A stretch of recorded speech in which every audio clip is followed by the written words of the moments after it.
Olá a todos, quero cumprimentar os alunos e as alunas. Vamos dar seguimento à nossa disciplina. A gente até agora falou basicamente do artigo 121 do Código Penal, que diz respeito ao crime de homicídio.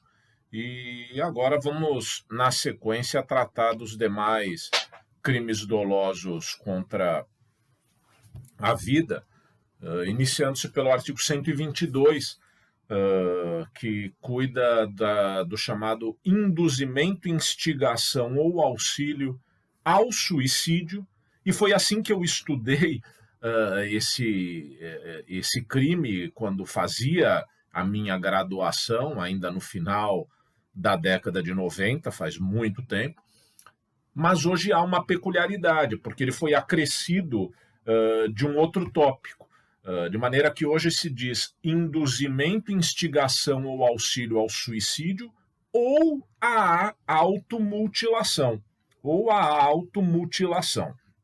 Isso é importante, eu queria fazer essa observação inicial, pelo seguinte: a rigor, os crimes que são julgados pelo júri popular, vale dizer, por aquelas pessoas da comunidade que são sorteadas e participarão do conselho de sentença, eu já tratei disso num outro momento, dizendo se o réu é culpado ou inocente.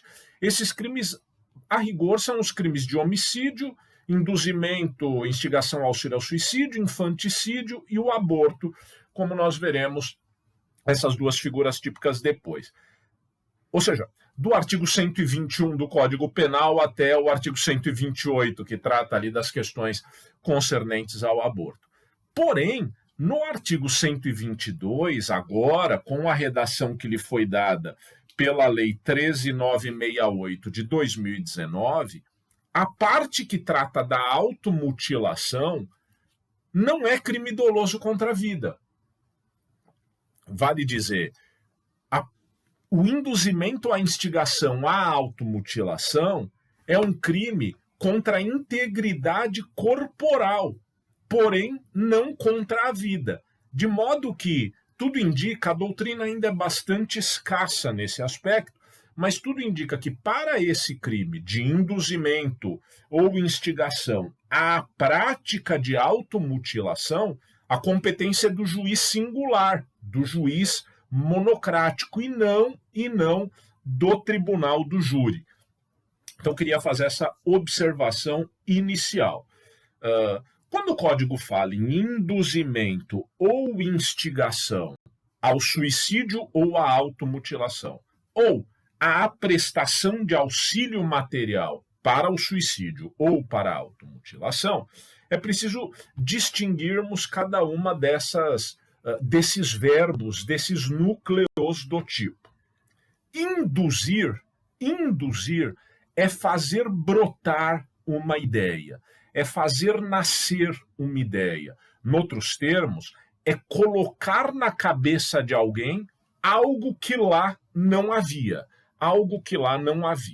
Quer dizer, o sujeito chega para vocês e diz: olha, eu não estou muito legal, minha vida não está boa, eu estou cheio de problemas. E aí alguém diz para esse sujeito: por que você não se mata? E o sujeito fala: poxa, é uma boa ideia, vou me matar. Nesse caso, tem-se uma indução ao suicídio. Valeria o mesmo raciocínio para a prática de automutilação. Quer dizer, introduziu-se uma ideia que não era pré-existente. A instigação, por sua vez, consiste no acoroçoamento, na amplificação, no aguçamento de algo que já havia. Em outras palavras, o sujeito chega para ti e diz: olha, eu estou tão mal que eu estou pensando em me matar. Aí você diz ao sujeito: vá mesmo, demorou, por que você não faz desse ou daquele jeito?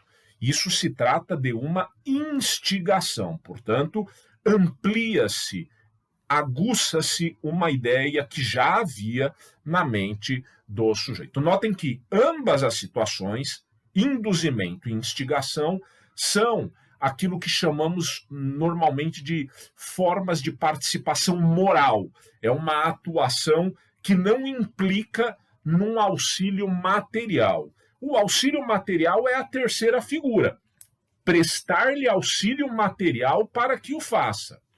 Vale dizer, entregar o remédio com o qual o sujeito vai se suicidar, a arma com a qual, ou o instrumento com o qual ele vai praticar a automutilação, comprar o artefato para que eventualmente se pratique alguma dessas condutas.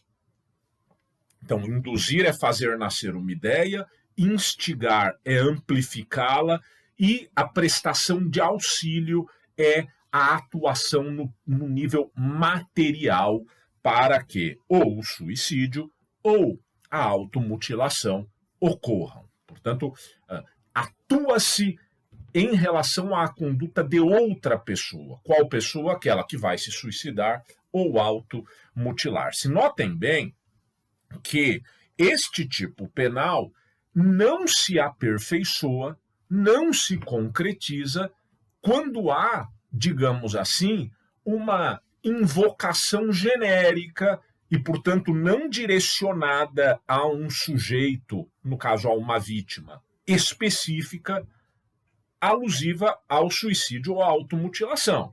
Quer dizer, um livro, por exemplo, que trate dessas temáticas, são temáticas bastante tabus aqui, né, pessoal? Nós estamos falando de um assunto muito difícil mesmo e tormentoso. Daqui a pouco eu vou fazer algumas outras referências, mas é a nossa disciplina. Já lhes falei, o direito penal lida justamente com esses comportamentos desviantes e, portanto, é necessário que tenhamos tranquilidade para entender bem a matéria. Então, uma invocação genérica, por exemplo, o sujeito vai em praça pública e diz, vamos se matar ou qualquer coisa assim, aí não é o crime, né? Tem um livro muito antigo e muito interessante, muito importante do Goethe, chamado Sofrimentos do Jovem Werther, e esse livro motivou,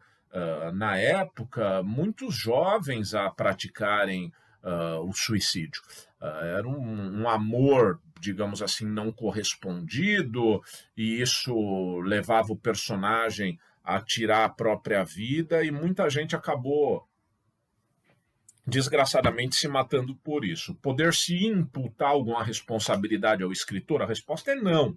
A resposta é não. Exige-se aqui uma vítima específica ou um conjunto, no mínimo, de pessoas específicas. Já houve episódios de seitas religiosas, e aí se o sujeito, claro, se ele induz ou instiga 100 pessoas determinadas à prática do suicídio, ele responde pelo crime. O que não pode acontecer é que isso se trate de uma invocação para uma generalidade, né? É preciso ser um conjunto definido de pessoas. Esse caso, se eu não me engano, era até um líder religioso que se chamava Jim Jones, e ele referia que as pessoas que se matassem ali numa determinada ocasião, posso estar equivocado, posso estar confundindo, mas que se matassem numa determinada ocasião, teria o transporte garantido para um outro plano, etc. E as pessoas se mataram mesmo. Enfim, ele responderia naturalmente pelo crime. Mas se exige, repito, essa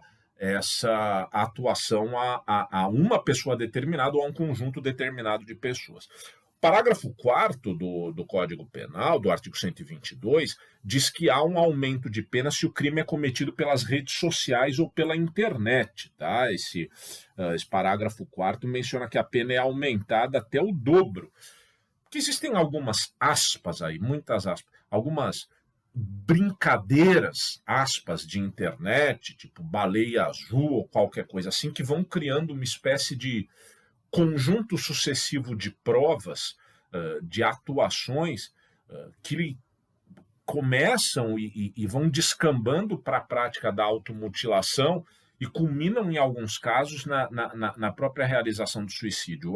E é bom que seja assim, uma contenção da mídia, da imprensa na divulgação desses episódios, porque muitas vezes essas divulgações podem ter um triste efeito multiplicador, mas infelizmente são situações que acontecem, tá? Quer dizer, principalmente numa certa faixa da população mais jovem, é sempre importante que todos estejam atentos a determinados sinais.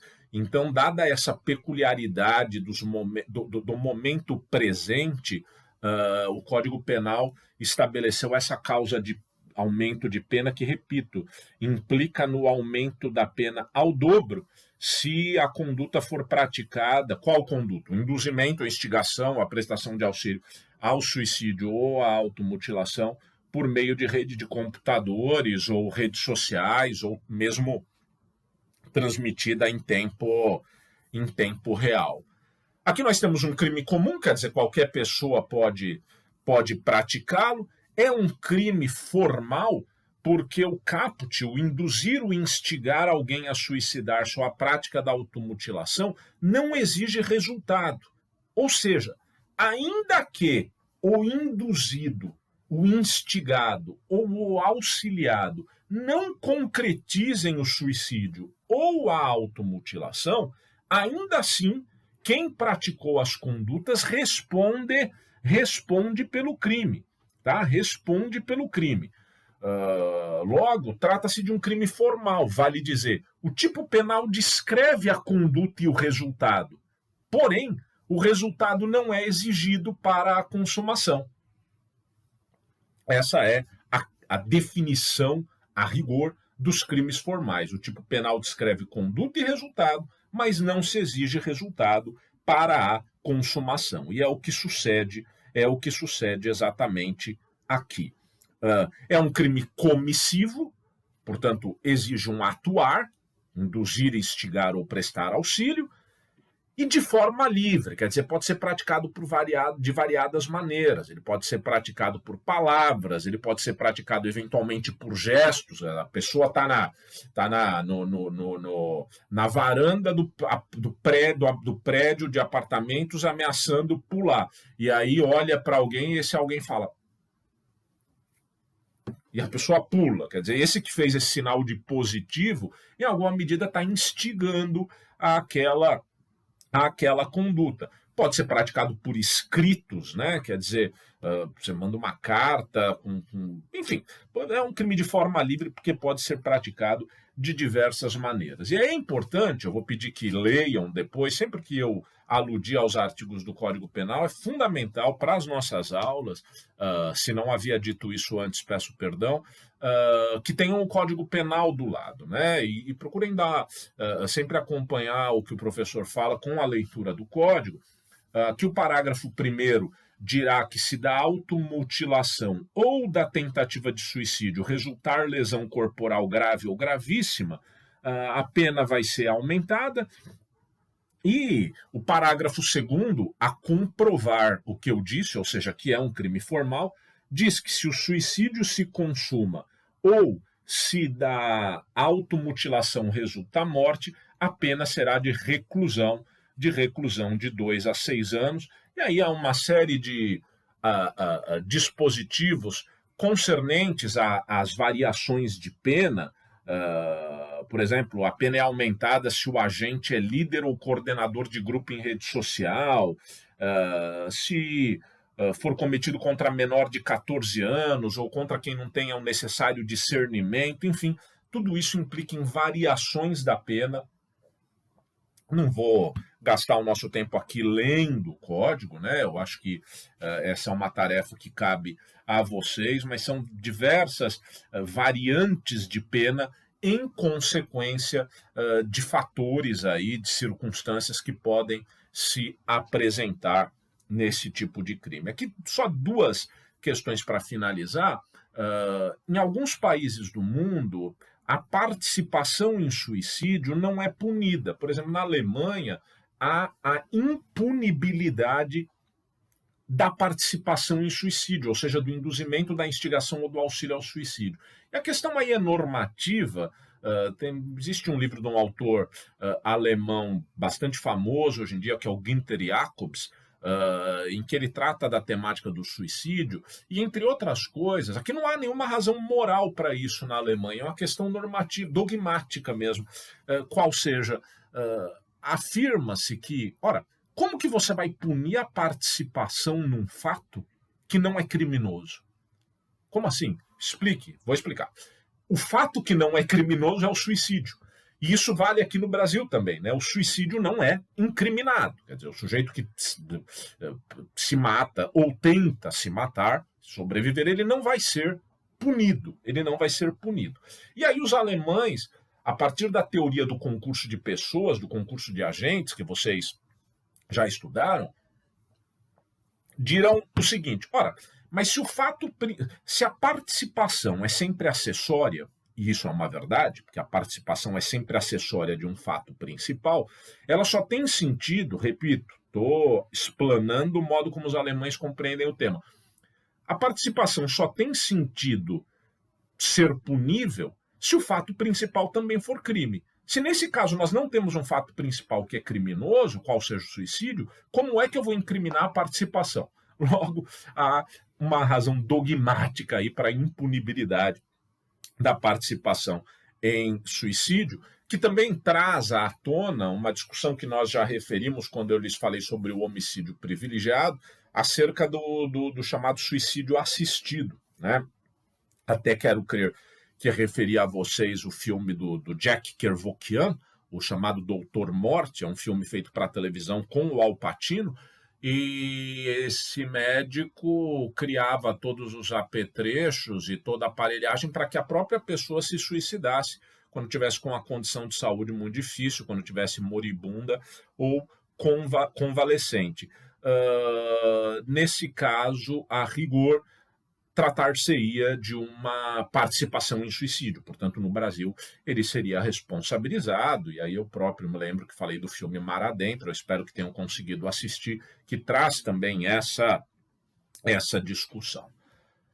Caminhando, nós vamos agora tratar de um crime que não aparece com tanta frequência assim. Eu sou juiz há 20 anos e acho que fiz um júri apenas desse tipo penal, alusivo a esse tipo penal, mas que tem algumas singularidades, que é o crime de infanticídio. Tá? Um crime de infanticídio. Alguns autores, inclusive, dizem que o infanticídio deveria ter sido tratado muito mais como uma espécie de homicídio privilegiado e não como um tipo penal autônomo, tal qual o fez o nosso Código Penal no artigo 123.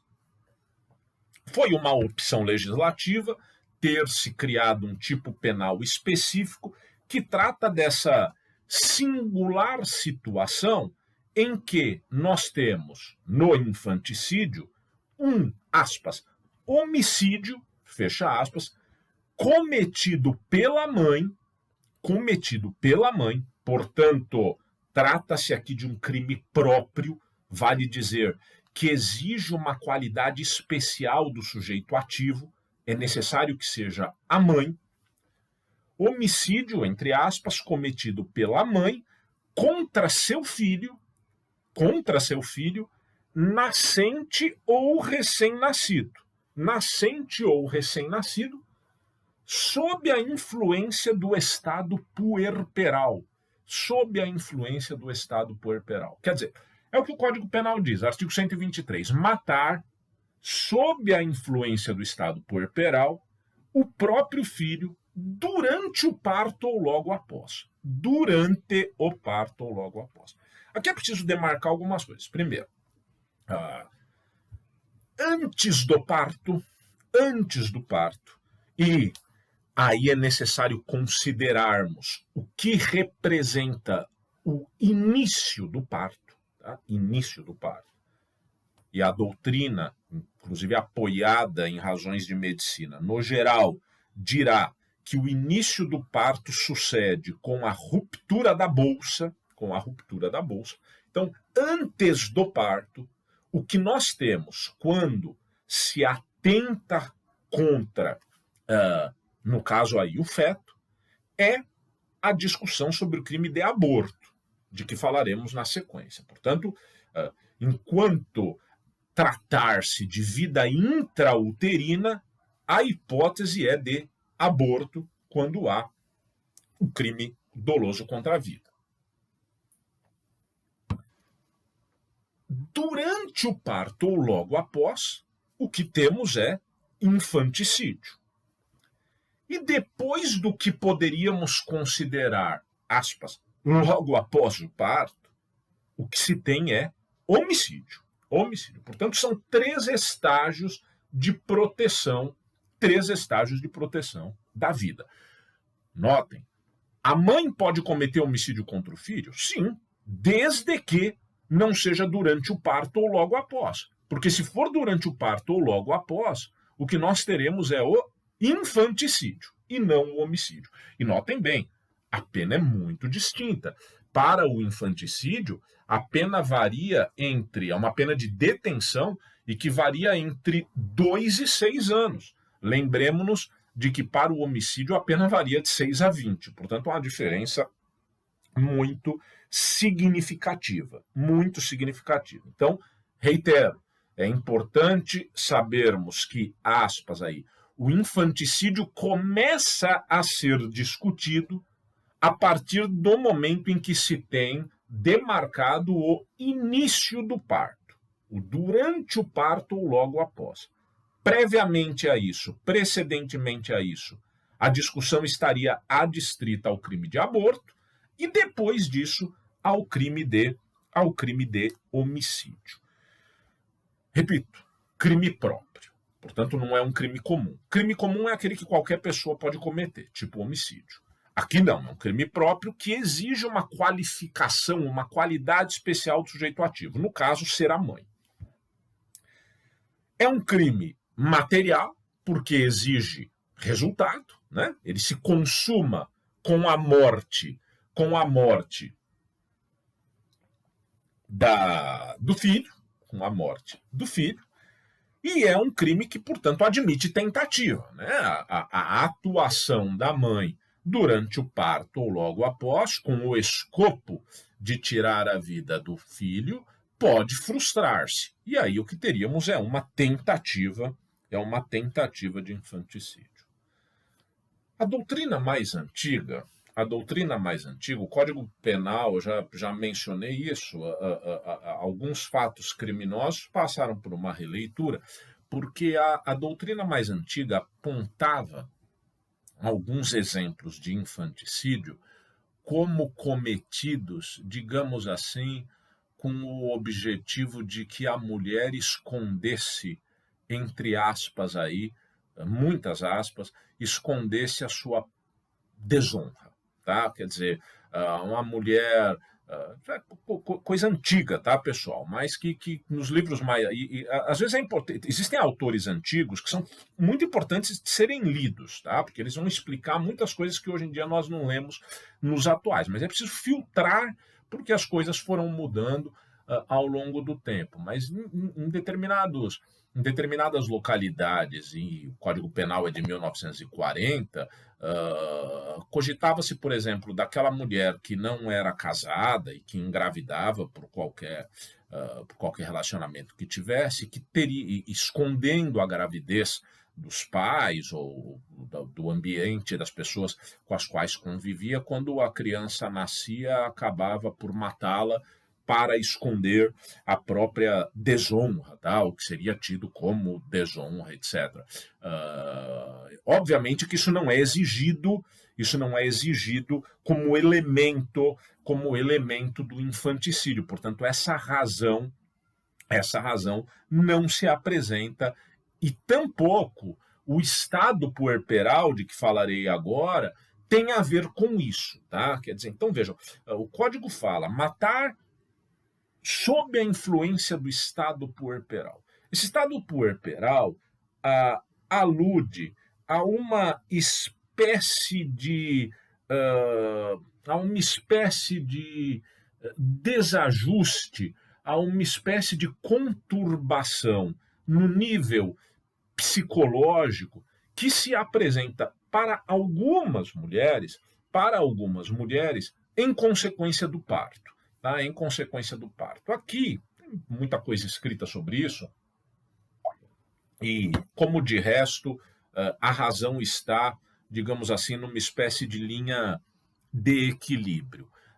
Aquilo que enseja o estado puerperal pode ser um misto, digamos assim, de aspectos biológicos, no sentido de que a questão hormonal é muito intensa, né, no ensejo do parto, somado a aspectos de ordem psicológica, né? Quer dizer, do novo que se apresenta e de toda a situação que se descortina e que gera, em alguns casos, em algumas mulheres, esse chamado estado puerperal, que pode levar no limite, nem toda mulher que padece do estado puerperal praticará o infanticídio, como é evidente, mas em alguns casos pode levar à eliminação do próprio filho. Tá?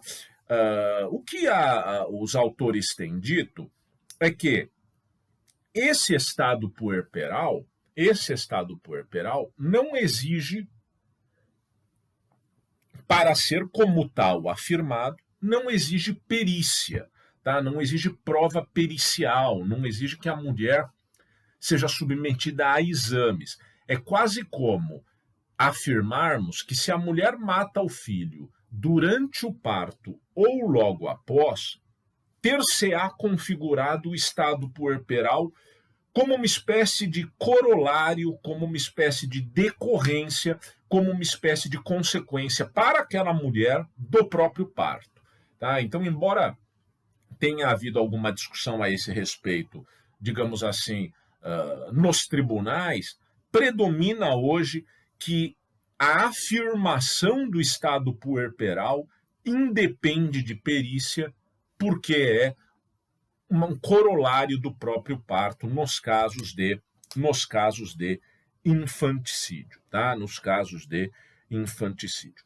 E mesmo a expressão logo após o parto, porque durante o parto é fácil depreender, né? Durante é enquanto está a ocorrer o parto. Agora, o logo após o parto fica um pouco vago. E aqui a jurisprudência tem sido tem conferido alguma generosidade na interpretação, no sentido de não se conceber que logo após o parto é algo, por assim dizer, muito ligado ao momento do parto. Quer dizer, não é 5 minutos, 10 minutos. Talvez o estado puerperal possa se estender, até mesmo em alguns casos, por dias, tá? Por dias. E, consequentemente, ainda assim, viabilizar-se-ia a responsabilização da mulher pelo infanticídio com essa pena abrandada em relação ao homicídio, que, repito, apresenta uma pena muito mais grave. Agora, é claro, se acontecesse 10 dias depois do parto, ou provavelmente 5 dias depois do parto, a morte do filho pela mulher, nesse caso aí, sem dúvida, nós teremos um homicídio e não o infanticídio. E é uma discussão muito complicada na doutrina, principalmente nos autores mais antigos, sobre a participação ou coautoria no infanticídio. Tá? Porque o infanticídio é um crime próprio, é um crime praticado pela mulher, ocorre que ela pode cometê-lo não estando sozinha, quer dizer, com alguém, mormente com o pai. Tá? E aí a discussão que se coloca na doutrina, eu vou sintetizá-la, porque já foi resolvida, é a seguinte. Olha, se a mãe comete o infanticídio com a ajuda do pai, o pai vai responder pelo quê? Por qual crime? E os autores têm apontado, isso tem praticamente hoje uma aceitação uniforme, os livros que vocês estão lendo provavelmente tratarão disso, os autores têm apontado que nessa hipótese, o pai também responde por infanticídio. O pai também responde por infanticídio. Por quê? Por força do artigo 30 do Código Penal. Artigo 30 do Código Penal, que diz respeito à temática do concurso de pessoas, eu já o mencionei aqui numa outra aula, e que vale a pena recapitular. O que diz o artigo 30? que as circunstâncias ou condições de caráter pessoal não se comunicam, salvo quando elementares do crime, ou seja, salvo quando elementos do crime, elementos do tipo penal. O que vale por dizer? A circunstância pessoal de ser mãe não se comunica, salvo quando elementar do crime. E aqui ela é elementar do crime de infanticídio. Logo, comunica-se. Portanto, se alguém pratica o crime de infanticídio junto com a mãe, melhor dizendo, se alguém presta auxílio para a mãe praticar o infanticídio, esse alguém, mesmo não sendo a mãe, evidentemente, responderá pelo crime de infanticídio junto com a mãe. Tá? Então a gente tem aí um caso de concurso de pessoas e, portanto, independentemente de quem for o executor material da morte da criança, quer dizer, havendo atuação da mãe em estado puerperal durante ou logo após o parto, com o auxílio de alguém que pode ser o executor da morte ou não, pode meramente estar ali auxiliando-a, nesses dois casos, ambos responderão por infanticídio. Por quê? Por força do artigo 30, do Código Penal. Circunstâncias e condições de caráter pessoal não se comunicam, salvo quando elementares do crime. E, nesse caso, trata-se de uma elementar. Nós temos mais 30 minutos de aula e é o tempo que eu quero tratar com vocês a respeito dos crimes, do último crime doloso contra a vida previsto no Código, que é o crime de aborto. Tá? O crime de aborto vem previsto entre o artigo 124 e 128 do Código Penal, tá? Cada um dos dispositivos tratando de situações específicas. Mas antes disso, é preciso definirmos o aborto, basicamente, e eu o farei já. Aborto é a cessação da gravidez, cujo início se dá com a nidação. O que é nidação? Nidação é o alojamento do produto da fecundação, daquilo que se apresenta pelo encontro do espermatozoide com o óvulo. A nidação é o alojamento do produto da fecundação no útero materno.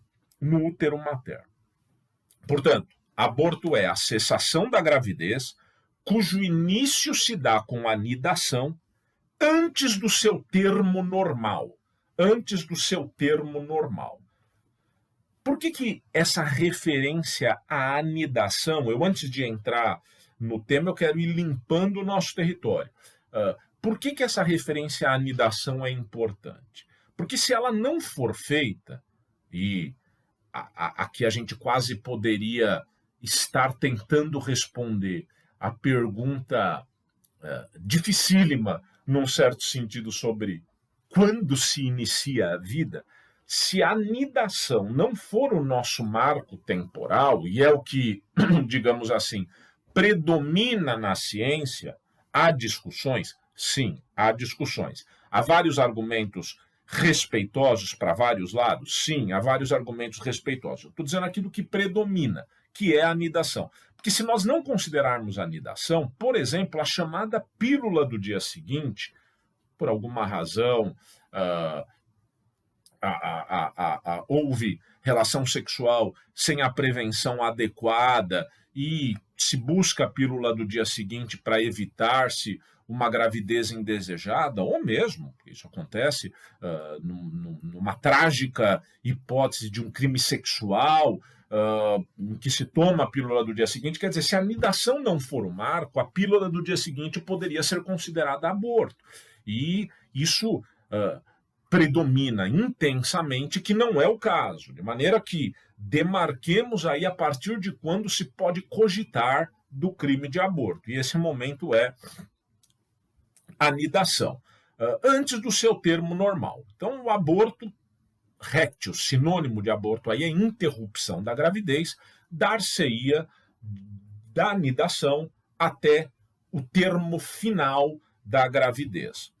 Mas vamos fazer uma reflexão aqui que nós não podemos nos furtar, não podemos deixar de fazê-la, porque há muito intensamente a tese de que o aborto ou a interrupção da gravidez não deveria ser crime, tá? Não deveria ser crime, e é necessário que a gente, em alguns minutos, reflita sobre isso. Eu vou apresentar alguns argumentos, vou procurar ser objetivo na minha descrição, porque sei que esse é um tema que afeta a compreensão de vida mesmo, em alguns casos a compreensão filosófica ou religiosa das pessoas, e nós temos que respeitar aqueles que não concordam com aquilo que pensamos. Isso faz parte de um ambiente saudavelmente democrático, mas nós não podemos ficar só na dogmática e deixar de lado essa reflexão que é importante. Então, quero apresentar alguns dados assim para que pensemos sem prejuízo do que falarei na sequência, que é o modo como o nosso Código Penal trata da disciplina. Quer dizer, ou seja, nós estamos agora fazendo uma visão sob um ponto de vista externo, nós estamos saindo do código para fazer uma reflexão mais abrangente.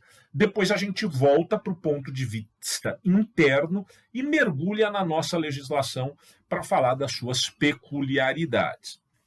Mas, por exemplo, nos Estados Unidos, desde o chamado caso Roe versus Wade, que foi julgado pela Suprema Corte americana, salvo equívoco meu, na década de 70, acho eu que em 1973, tem-se como um direito da mulher a realização da interrupção da gravidez. Tá? Quer dizer, a mulher pode, independentemente de qualquer motivo,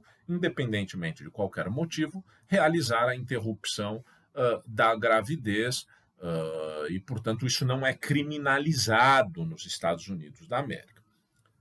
A tendência é essa nos países europeus. Tá? Eu tenho até um livro que escrevi com um amigo na época em que estudei em Portugal, eu não sei se tenho condições de pegá-lo aqui, em que eu trato bem sobre a questão do aborto, depois reproduzi esse texto num outro artigo, mas é aqui, é o Bem Jurídico Penal, e o meu texto trata exatamente sobre o tema do aborto, e há muita doutrina sobre isso, acho que vocês devem ler, os autores devem pensar, inclusive, não só de direito penal, mas também de direito constitucional, da temática, digamos, que diz respeito também aos direitos da mulher, há muita coisa sobre isso que vale a pena pensar, mas a tendência na Europa tem sido essa também, ou seja, a de consagração da possibilidade do chamado aborto por opção. Vale dizer, um aborto que a mulher possa realizar, uma interrupção da gravidez que a mulher possa realizar, digamos, independentemente de qualquer motivo, independentemente de qualquer fundamentação, ou melhor, independentemente de qualquer motivo explicitável. As razões sempre as há, mas são razões internas e que levam a mulher a essa decisão, que é sempre uma decisão difícil, né, pessoal? Nós temos que compreender que quando a mulher decide-se pela interrupção da gravidez, ela certamente não faz isso com gosto, não faz isso sorrindo, quer dizer, alguma circunstância há. Entretanto, o que está em causa aqui é sabermos se cabe ao Estado, se cabe ao direito penal julgar essa opção. E tanto em Portugal, como na Alemanha e mesmo na Espanha, é autorizada a interrupção da gravidez, mas aí com algumas variações, algumas condicionantes. Por exemplo, até a 12ª ou a 14ª semana, isso varia de país para país. Em geral, exige-se que a mulher compareça, manifeste a sua vontade da interrupção da gravidez, e aí ela é aconselhada, ela é orientada sobre os riscos do procedimento e também sobre a possibilidade de entregar a criança para a adoção e qualquer coisa assim.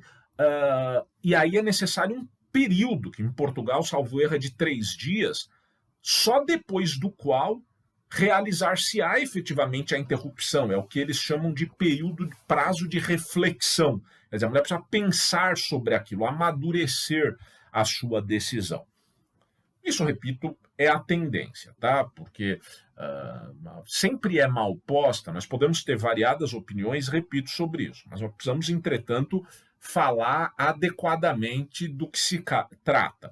A questão aqui não é ser contra ou a favor do aborto, porque todo mundo é contra o aborto. O aborto é um episódio trágico na vida da mulher, sobretudo.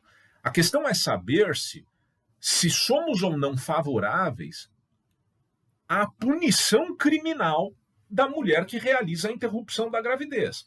Esse é o ponto. Quer dizer, ninguém defenderá a bandeira de uma possibilidade, de uma política pública favorável ao aborto. Isso é uma insanidade. Agora, a questão é, será que o direito penal deve repreender, punir, prender a mulher que passou por alguma circunstância, provavelmente muito difícil para ela, que levou à interrupção da gravidez e depois disso levá-la ao presídio? Quer dizer, é essa discussão, mas repito, nós podemos tratar disso na nossa conversa síncrona. É um tema bastante complicado mesmo, porque há muitos argumentos e, obviamente, nos países em que a interrupção da gravidez não é incriminada, aquelas mulheres que têm as suas posturas religiosas podem levar a gravidez a termo, independentemente de qualquer circunstância. A questão é saber se as outras devem ser obrigadas ou não a seguirem esses parâmetros. É um tema bastante difícil. O fato é que no Brasil não há esse aborto por opção. Não há aborto por opção. Ou seja, a interrupção da gravidez é crime. A interrupção da gravidez é crime e nós vamos ver daqui a pouco que ela é crime, digamos assim, de variados modos, tá? De variados modos. Isso deixamos para daqui a pouco. Quero falar do artigo 128, porque o artigo 128 cria exceção a essa regra que eu acabei de afirmar. Qual regra? A interrupção da gravidez no Brasil é crime. Ponto. Há exceções? Sim, há exceções. Por quê? Porque o artigo 128, que se restringe ao médico, leiam bem o artigo 128, o direito penal exige uma leitura atenta dos dispositivos legais. Lá está dito, no artigo 128, não se pune o aborto praticado por médico, já vou dar uma situação sobre isso, quando? Primeiro, no caso do chamado aborto necessário, se não há outro meio de salvar a vida da gestante. Portanto, se houver risco de morte para a gestante e somente com o aborto ela puder salvar a sua vida, não há responsabilização do médico. Esse é o chamado aborto necessário. A segunda hipótese é a da gravidez resultante de estupro. Se a gravidez resulta de estupro e o aborto é precedido de consentimento da gestante ou de seu representante legal, também não se pune. Não se pune quem? O médico. Por que eu estou enfatizando isso?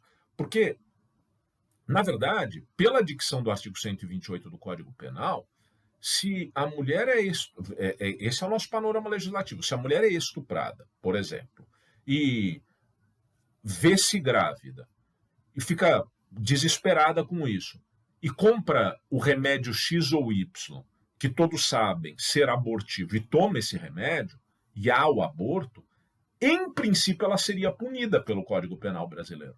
Porque ela só não será punida se ela procurar um médico, e o médico realizar nela o procedimento de aborto. Porque, reitero, o artigo 128 diz respeito à exclusão da antijuridicidade ou ilicitude do aborto.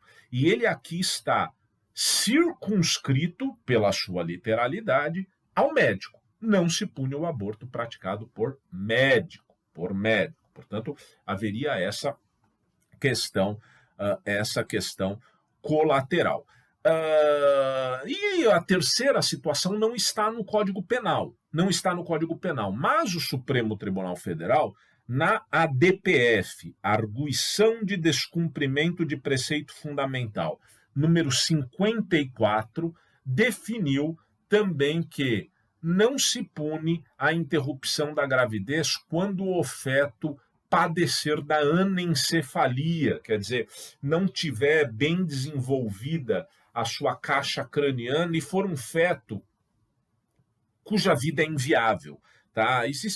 Eu conheço os casos de anencéfalos, a mídia já divulgou muito, que viveram até um longo período, embora uma vida triste, uma vida inerte na cama, quer dizer, na verdade, sem nenhuma espécie de interação, mas é uma raridade. No geral, o anencéfalo nasce e morre muito pouco tempo depois. Nesse julgamento, que foi um julgamento muito emblemático no Supremo, da DPF 54, um dos ministros, inclusive, disse, olha, no caso da anencefalia, o que nós temos é um feto que nasce e não vai para o berço, vai para a sepultura. E, portanto, não há como exigir-se que a mulher carregue dentro do ventre, carregue dentro de si um feto que vai nascer e vai morrer. Quer dizer, é amplificar um sofrimento que já é demasiado. Porque vejam qual é o inverso disso.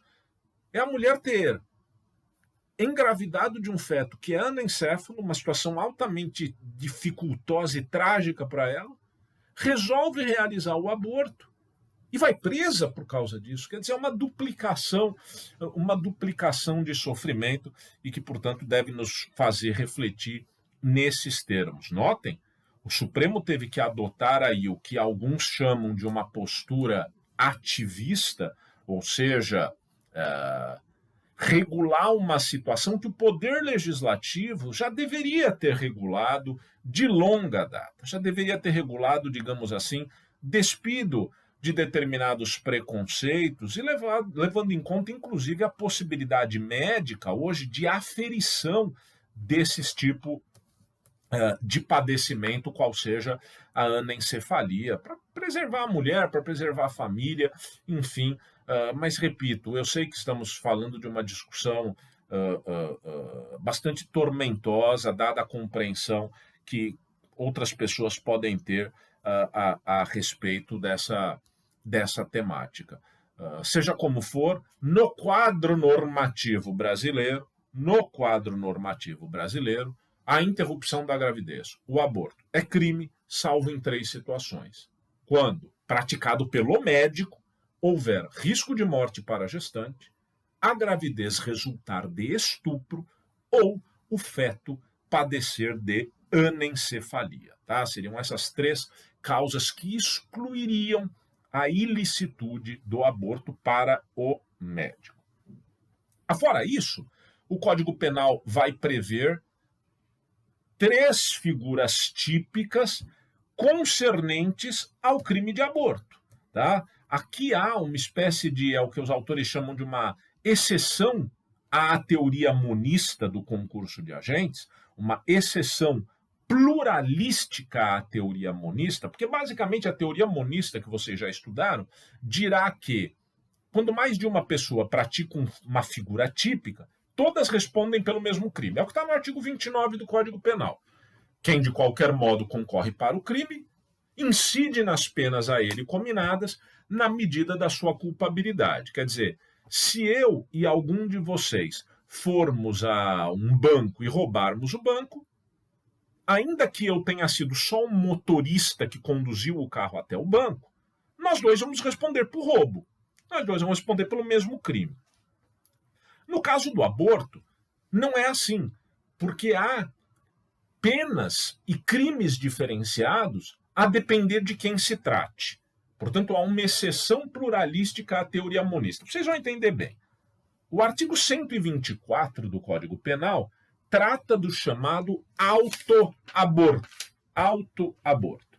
Vale por dizer, provocar o aborto em si mesma ou consentir que outrem lhe provoque. Vejam, esse lhe usado no Código Penal praticamente desapareceu da nossa língua portuguesa. Então, se a mulher se realiza o autoaborto, realiza o autoaborto, como? Meios terríveis aí que eu realmente não vou descrever, eu acho que a gente não precisa se tornar dantesco, mas desde comprimidos até meios muito mais agressivos. Mas se a mulher realiza o aborto, o autoaborto, ela responde por esse crime e também responde por esse crime se ela consentir que alguém nela pratique o aborto. Se ela consentir, quem realizar nela o aborto responde pelo crime do artigo 126 do Código Penal. Provocar aborto com o consentimento da gestante. Portanto, se a mulher se dirige a uma clínica abortiva e nela realiza o aborto, cada um vai responder por um crime. Ela pelo crime do artigo 124 e quem nela praticou o aborto pelo crime do artigo 126. As penas são próximas, mas não são iguais. Vejam, se a gente quisesse seguir a teoria monista, bastaria um desses crimes só. O legislador aqui optou por criar duas figuras, porque no rigor da teoria monista, se a mulher consentisse com o aborto e alguém nela praticasse o aborto, ambos responderiam pela mesma infração. Não foi isso que o legislador quis fazer. Aqui é uma questão de opção legislativa, faz parte. Então, quando a mulher consente, ela responde pelo autoaborto, e quem nela realiza o aborto responde pelo aborto com consentimento. E o artigo 125 trata do aborto sem o consentimento da gestante. Quer dizer, quando a mulher não consentiu com o aborto e nela se realiza o aborto. Isso pode acontecer? Pode. Não tristemente não é algo infrequente. Por exemplo, se a mulher está grávida e ela é vítima de uma agressão, física, que leva à morte do feto, nós temos aí um crime de aborto sem o consentimento da gestante. E vejam que a pena aqui é mais elevada, é uma pena de reclusão de 3 a 10 anos. É uma pena de reclusão de 3 a 10 anos. Às vezes acontece, eu já atuei em casos assim, de matar-se a mulher grávida. E quando se mata a mulher grávida, nós temos aí uma hipótese, e morre também o feto, nós temos aí uma hipótese de concurso formal. Vocês já devem ter estudado o concurso formal no artigo 70 do Código Penal. O concurso formal se apresenta quando, mediante uma única ação, um único agir, o sujeito pratica 2 ou mais crimes. Imaginem, o sujeito atira numa mulher grávida e ela morre e o feto também. Nesse caso, houve uma única ação, atirou uma vez só e morreu a mulher e o feto. Nesse caso, você terá homicídio da mulher em concurso formal com o crime de aborto sem o consentimento da gestante, na forma do artigo 125 do Código Penal. Portanto, é algo que pode acontecer. Tá? E então, eu acho que é um tema que às vezes ocorre. Dificilmente vai haver um aborto sem o consentimento, no sentido de se levar a mulher para uma clínica para nela se fazer o aborto. Mas leia-se aborto aqui como a morte do feto, né? Na realidade, como a morte do feto. E, finalmente, o artigo 127 do Código Penal trata das formas qualificadas do aborto, dizendo que as penas cominadas nos artigos anteriores, no aborto provocado por terceiro, com consentimento ou sem, serão aumentadas em 1/3 se, em consequência do aborto ou dos meios empregados, houver lesão corporal grave para a gestante. E serão duplicadas se sobrevier a morte da gestante. Quer dizer, tanto no aborto com consentimento da gestante, como no aborto sem consentimento da gestante, as penas são duplicadas se houver a sua morte, se houver a morte da gestante, e são aumentadas de 1/3 se houver lesão corporal de natureza grave. Repito, pessoal, caminhando para o fim, aqui nós estamos realmente num setor tabu do direito penal.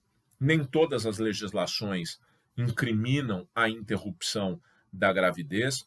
Aquelas que a incriminam, aliás, deixe-me melhorar essa frase, nem todas as legislações incriminam a interrupção da gravidez por vontade da mãe, claro que a interrupção da gravidez contra a vontade da mãe sempre é punida. Nos casos em que não há essa incriminação, sempre se discute um marco temporal, isso é fato, coisa que o nosso Código Penal não faz. Por exemplo, Portugal é 12 semanas, na Espanha é 14 semanas para o aborto por opção da gestante. Aí vamos para o nosso Código Penal, que não tem o aborto por opção. Isso pode ser tido como algo que, digamos assim, comprime o âmbito da liberdade de decisão da mulher. Por outro lado, o nosso código não estabelece nenhum marco temporal para a realização dos abortos nos casos em que ele o autoriza. Por exemplo, o que eu estou querendo dizer é, a mulher foi vítima de estupro e ela engravidou. Desgraçadamente, tragicamente, além de toda ignomínia que revela esse crime, ela ainda engravidou. Mas por alguma razão, ela resolveu levar a gravidez adiante, foi levando. Mas no 6º ou 7º mês de gravidez, ela resolve interrompê-la. Será que pode fazê-lo? É uma discussão difícil, porque o nosso Código Penal não estabelece um marco temporal tendente à autorização para essa interrupção. Portanto, a rigor, ela poderia fazê-lo. Porém, há normas, digamos assim, situadas no âmbito dos conselhos de medicina que desaconselham sobremaneira a interrupção da gravidez com esse período de gestação, porque implicam em risco para a mulher. Na verdade, aí, digamos assim, o estágio evolutivo do feto já é muito mais avançado e, portanto, a própria, é difícil dizer isso, mas a própria condição de sofrimento é maior. Quer dizer, então haveria a necessidade de uma regulação, por assim dizer, mais madura da nossa legislação, que, tirante a decisão do Supremo Tribunal Federal na arguição do descumprimento do preceito fundamental 54, nunca foi revisada desde 1940. Portanto, são problemas aí que podem se apresentar nas variadas situações relacionadas à interrupção da gravidez. Numa aula de direito, sobretudo numa aula de direito penal, nós temos que, digamos assim, colocarmos os óculos. Como a brincadeira que eu costumo fazer é a seguinte: se você estiver aí assistindo essa aula, colocar um óculos vermelho, você vai me ver vermelho. Se você colocar um óculos azul, você vai me ver azul.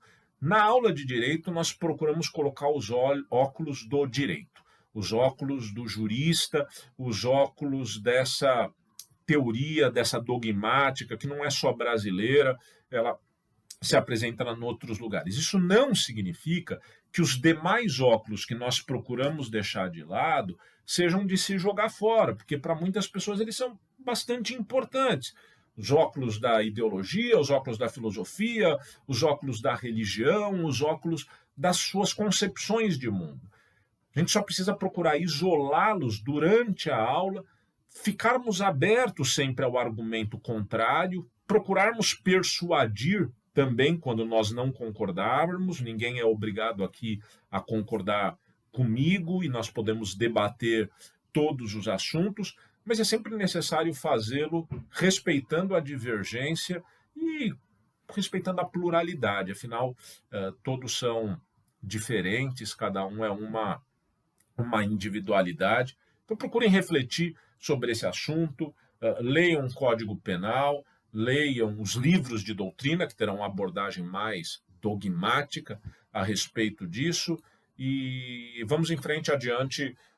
Nós caminharemos com a nossa disciplina. A próxima aula vou falar com vocês sobre lesão corporal e já iniciar os crimes de perigo. Muito obrigado pela atenção e um grande abraço.